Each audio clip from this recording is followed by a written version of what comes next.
E agora, gente, é o Evangelho de Jesus, simples, puro. É a palavra lida tendo Jesus como a nossa chave de interpretação. Olhem só em Zacarias, no capítulo 13, do verso 7 ao verso 19. Braulio vai colocar aí Zacarias 13, de 7 a 9. 7 a 9, Zacarias 13. Aí o Braulio disse, puxa, Zacarias, e a gente estava confinando Zacarias a Didi, Dedé, Mussum e Zacarias. Temos que usar mais Zacarias. Ele gostou de que hoje eu vá pegar em Zacarias. Tira ele dos trapalhões um pouquinho, né? Tira dos trapalhões e coloca aqui nas nossas trapalhadas. De vez em quando eu prego em Zacarias, já preguei muito mais, mas não muito tempo eu preguei. Eu gosto muito de alguns trechos de Zacarias. Essa fala do Papa, Caio, ele está pregando em Mussum, né? Está pregando em Mussum, é. Mussum, capítulo 10, verso 10. O Brasil não tem saída. Não tem salvação. Ou então é o Salmo do Brasil, é um salmo curto. Senhor, Senhor, o Brasil não tem salvação.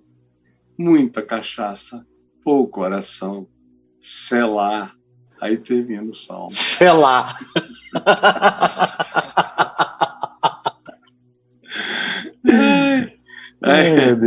Meu Deus, eu morro de rir. Mas está aqui Zacarias 13 e a mensagem, o tema de hoje, em torno do qual nós vamos ler essa porção de Zacarias 13, de 7 a 9, e é essa aí, a falta que faz o pastor companheiro de Deus. A falta que ele faz no mundo. Você imagina a falta que Jesus faz no mundo. Mas Jesus transferiu para nós a missão, a ação e o caráter dele de pastor. Ele transferiu, assim como o Pai me enviou, assim também eu vos envio. E o Pai o enviou também com esse coração de cuidado, de carinho, de proteção, aonde quem sabe mais ajuda quem sabe menos, quem pode mais socorre quem pode menos, aonde quem já viveu mais transmite experiência para quem viveu menos. E assim, como diz Paulo, são os pais que entesouram para os filhos. E desse mesmo modo é o pastor, o bom pastor, Jesus, que disse, enquanto eu estive com eles, ninguém se perdeu. Exceto o filho da perdição, para ser a expressão do cumprimento das Escrituras. Ninguém se perdeu. Ninguém. E ele disse a Pedro, se tu me amas, então cuida das minhas ovelhas. E o que ele disse a Pedro, ele disse a todos nós, ele disse o tempo todo. A mensagem do Evangelho é essa. A mensagem dos apóstolos é essa. A síntese é essa. Quem pode, dê, ajude, socorra, transfira. Pastorear é usar o recurso em favor do outro, o dom, a consciência, a experiência, as percepções, a sabedoria, o discernimento para diminuir tragédias, para evitar calamidades, para atrapalhar o mal na vida do próximo. Isso é pastorear. E é isso que se diz e que eu estou dizendo aqui a você sobre a falta que faz o pastor companheiro de Deus. Desperta a espada contra o meu pastor e contra o homem que é meu companheiro, diz o Senhor.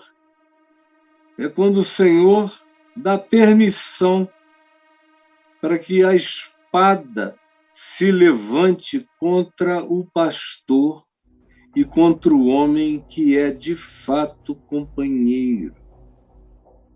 Companheiro do Senhor, companheiro das ovelhas, companheiro do significado da vida. E aí se diz, porque ferido o pastor, as ovelhas ficarão dispersas.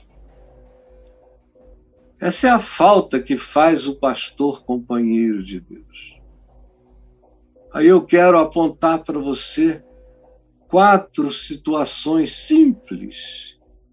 Simples. Chame seu netinho, que ele vai me entender.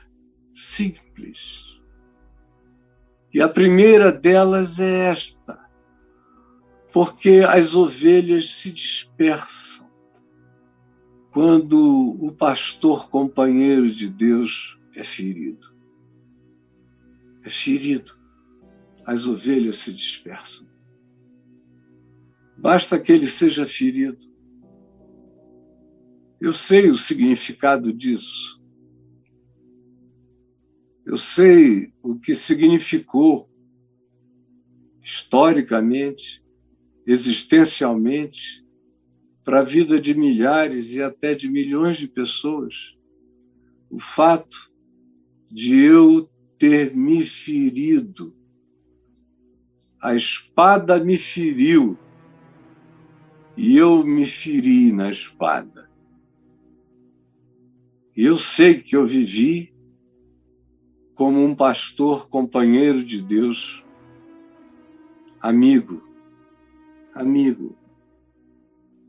como um homem que é o meu companheiro.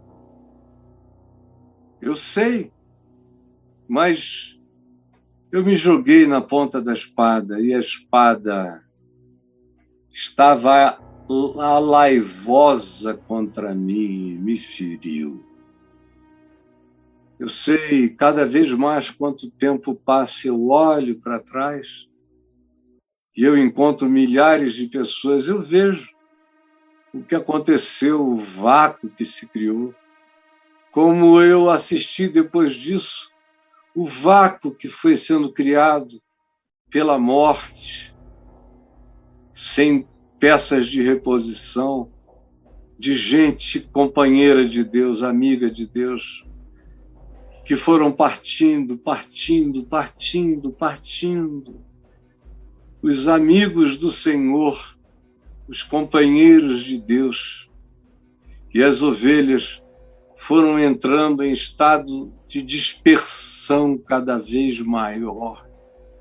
Você mesmo que está aqui, você, meu irmão, minha irmã, você foi atraído.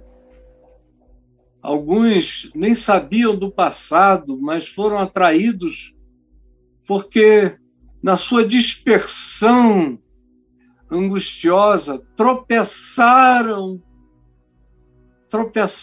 aqui e encontraram um aprisco, um redil, uma vara e um cajado de consolação.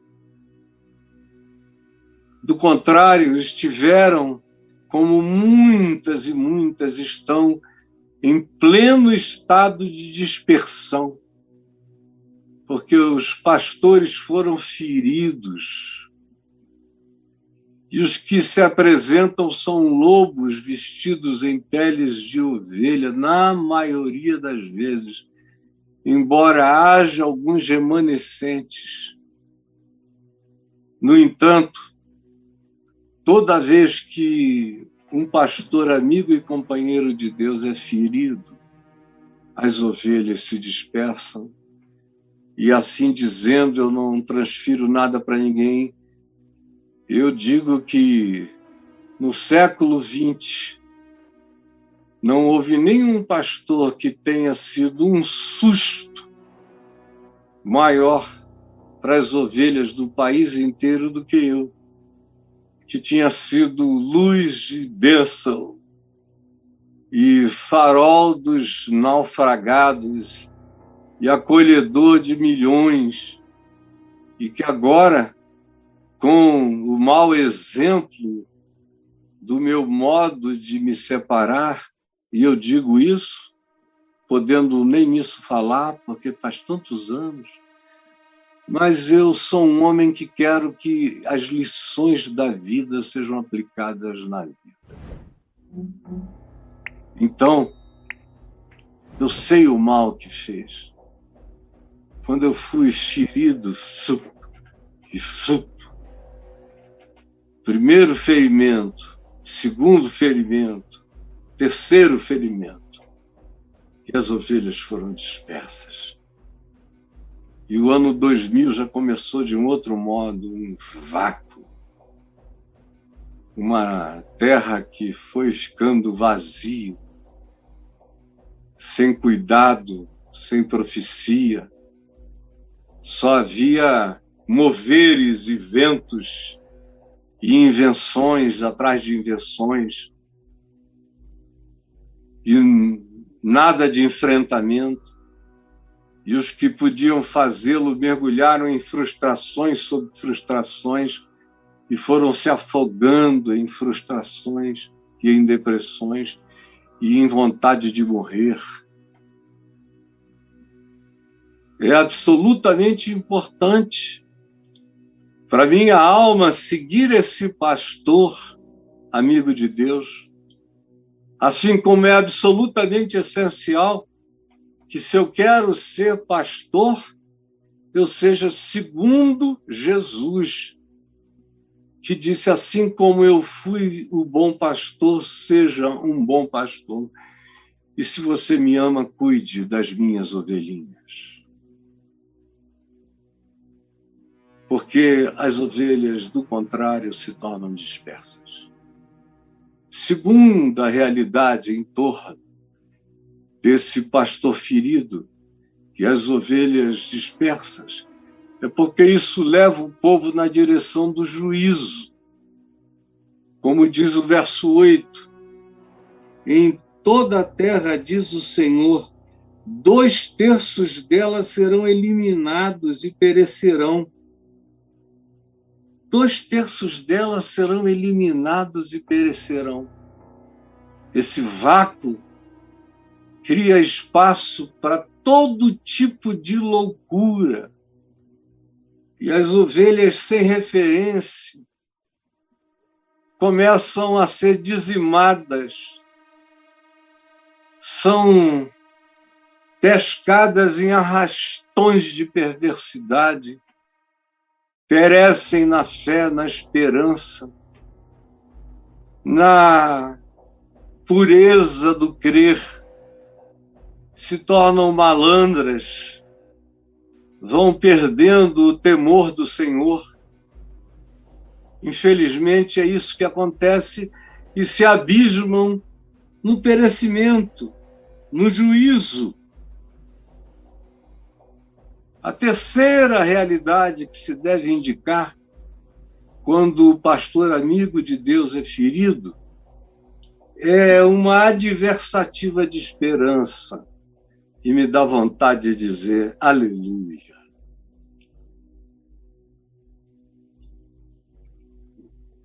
E se você quiser dizer um aleluia comigo, bote corações ao alto em todas as plataformas. Todas, YouTube, Facebook, Instagram, todas as que tenham corações ao alto, você ponha e diga e dê seu aleluia, baseado nessa adversativa. Mas o Deus do pastor ferido volta-se para os pequeninos. Repita comigo, corações ao alto. Mas o Deus do pastor ferido volta-se para os pequeninos, assim como você está experimentando a maravilha dessa graça de Deus, porque no meio do nada, da total falta de referência, o Senhor, Ele mesmo, sozinho, voltou-se para você. E que coisa mais linda! O pastor voltou-se para você, o pastor do pastor, Deus do pastor ferido, voltou para as ovelhas, para os pequeninos que pereciam, machucados, frustrados. Aleluia! Louvado seja Deus! Coisa linda! Mas o Deus do pastor ferido volta-se para os pequeninos. Olha o verso 7 no final, o que diz: mas eu volverei a minha mão para os pequeninos. Vai ficar esse vácuo, mas eu mesmo, no meio do vazio, voltarei a minha mão na direção dessas ovelhas feridas, dos pequeninos machucados pela machucadura do pastor. E ele mesmo foi quem veio fazendo isso de volta, a começar do meu coração e atingindo o seu também, sarou o meu, e sarado das feridas, a palavra dele começou a sarar o seu e o de muitos e muitos, feridos pelas machucaduras de outras tristezas, de outras decepções, de outras falências, do encontro com outras tristezas. Você sabe, Deus sabe. E olha só, aqui no verso 8, no final dele também tem essa adversativa maravilhosa. Mas a terceira parte restará. Mas a terceira parte será preservada. Essa é a adversativa do Deus, do pastor ferido, porque ele mesmo volta-se para os pequeninos e os guia e os preserva. Preserva os sinceros de coração. Aí vem uma quarta realidade, que está aqui, e que nos ensina que o processo de produção de um rebanho guiado por Deus é descrito no verso 9 como tendo que ter pelo menos 2 elementos fundamentais. Olha só. O primeiro elemento fundamental, que vai aparecer aí como o primeiro ponto desse quarto ponto, é que trata-se de um rebanho forjado no fogo.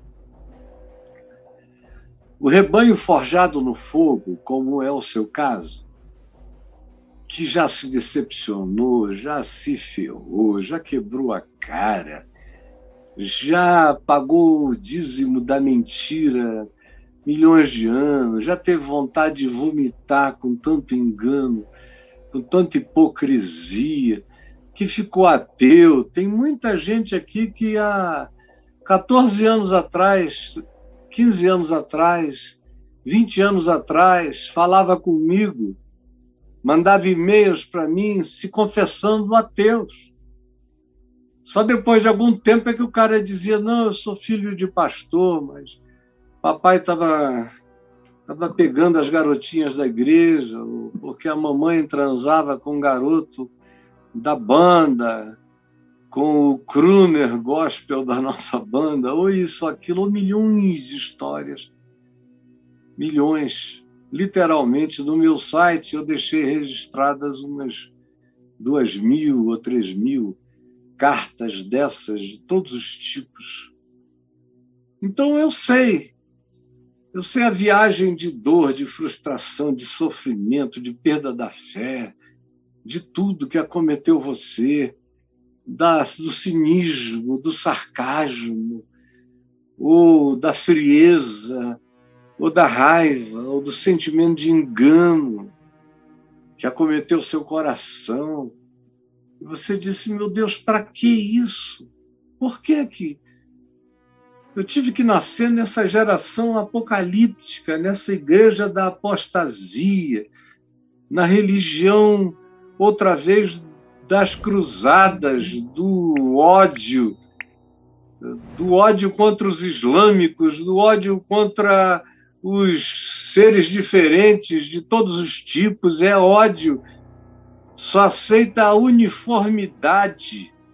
O que não é como a uniformidade, o que não preenche as características morais do nosso arianismo religioso e fascista, tem que ser combatida. É esse o espírito que tomou conta, e você diz, por que eu tive que nascer nesse tempo? Mas olha, você vai descobrir logo, logo, e alguns já descobriram, como hoje eles valem mais do que 1.000 deles há 20 anos atrás. No entendimento, na compreensão, no discernimento, na raiz profunda, na paz, na maturidade, porque foram forjados no fogo. O que se torna precioso para Deus, esse remanescente no meio da apostasia, quando o evangelho foi ferido. Nos nossos dias, o pastor ferido é o evangelho ferido. E são também pastores que pastoreavam como amigos e companheiros de Deus, que foram feridos. E aconteceram muitas coisas. E eu fiz questão de começar de mim. E aí, você vai descobrir como é bom passar pelo cadinho, pela provação. Deixa eu te dizer uma coisa, eu não me troco hoje por milhões da mesma vida que eu tive no passado. Tem gente que olha para mim e não entende porque só avaliam a vida por números e quantificações. E eu era o cara dos grandes números e das grandes quantificações aos milhões. E hoje não é como era antes. No entanto, se o que importa sou eu, antes de salvar o mundo inteiro, sou eu, é a minha alma, eu quero te dizer o que aconteceu depois, no meio do fogo, da fornalha, na cova dos leões, no ódio de tantos e de todos os lados e de todos os níveis, num tipo de opressão tão intensa e de todas as dimensões, não só históricas, mas espirituais, de principados e potestades oportunistas. E aquela luta, aquele fogo, a travessia daquele Hades, e andando, e andando, e andando, e andando, e andando, crendo na fidelidade dele, no amor dele, e no poder dele de me forjar, de me refazer, como se diz aqui no verso 9, Farei passar essa terceira parte pelo fogo e a purificarei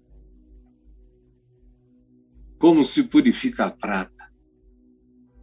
É uma coisa linda, porque a prata continua a ser um dos metais mais importantes do planeta. E durante a história humana inteira, ela teve um valor indizível e houve tempos em que ela teve muito mais valor do que o ouro.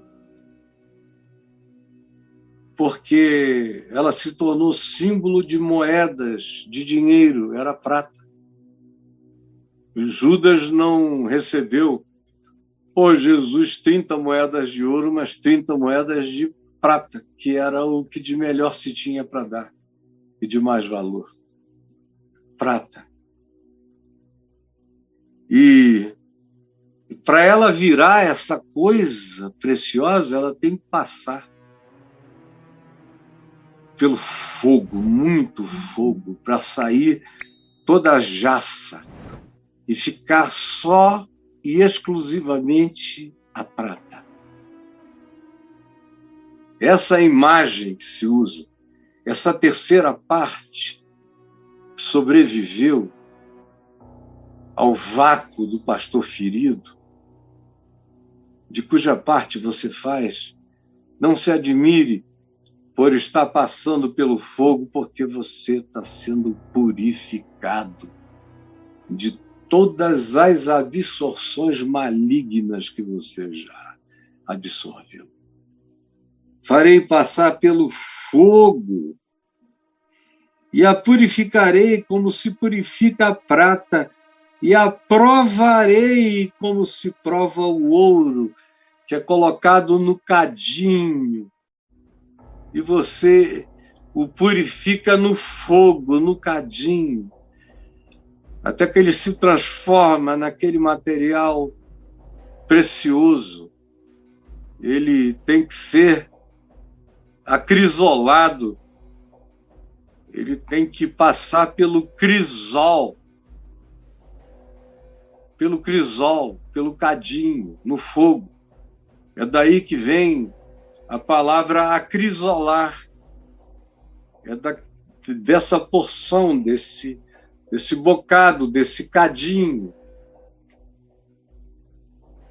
no qual a gente põe o ouro para purificá-lo.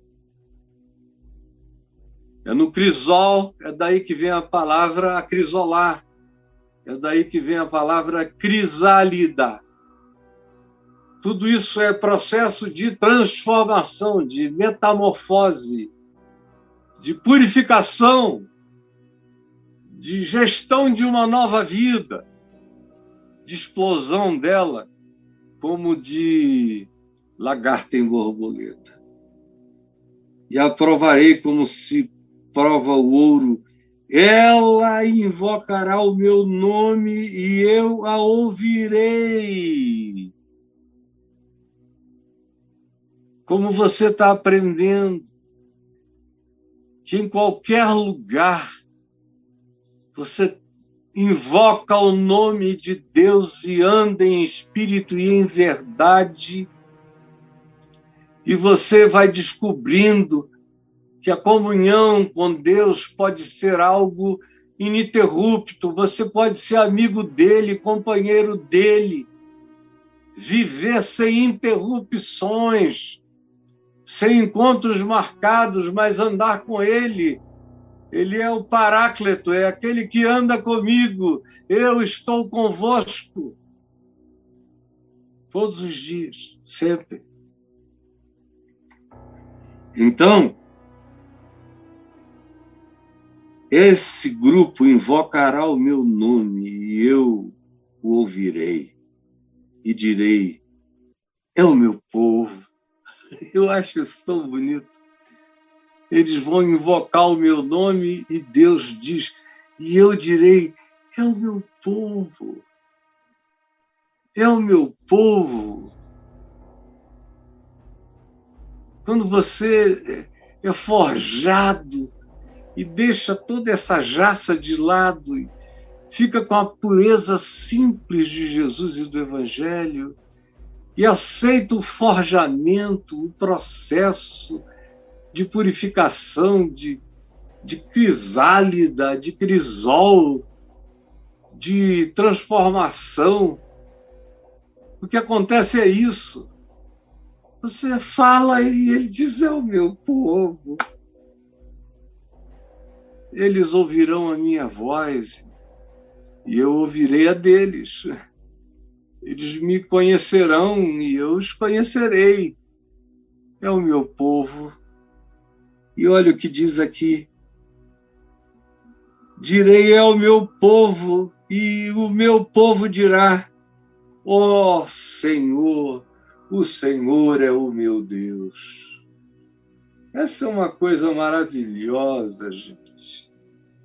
Você chegar nesse nível onde é o tempo todo, onde não é domingo, não é sábado, não é num lugar, não é nem no Monte Gerizim, nem em Jerusalém, não é em lugar nenhum, e é em todo lugar. Em todo lugar, no banquete, é no aniversário, é na sinagoga, é na congregação, é na oração, que pode ser em casa, pode ser numa praia, pode ser na beira de um rio, pode ser no entrar no quarto e dobrar os joelhos diante do seu Pai que vem em secreto. E você vai dizer: ó meu Deus, e ele vai dizer: é o meu povo, é o meu filho. E você vai dizer: tu és o meu Senhor. Aí, gente, aí você pode atravessar a história inteira sem nunca mais ser escandalizado. É o que eu ia dizer e vou dizer aí do 4.2 que o Braulio vai botar, mas eu fiquei com o coração impregnado dessa palavra. Aí no verso 9, na segunda parte, diz que isso produz intimidade com Deus.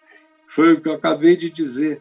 Invocarão o meu nome e eu ouvirei e direi: é o meu povo. E ele, o meu povo, dirá: é o Senhor meu Deus. Isso é o que gera esse forjamento, essa gente que virou ouro, virou prata no cadinho da graça de Deus, que não depende mais de processos e sistemas, que aprendeu Deus em espírito e em verdade. Isso produz intimidade. Senhor Jesus, que essa palavra tenha encontrado agasalho simples no coração de todos os que a ouviram. Eu sei que o Espírito Santo está aqui. E essa palavra foi cheia do teu amor e da tua verdade. Em nome de Jesus. Amém e amém.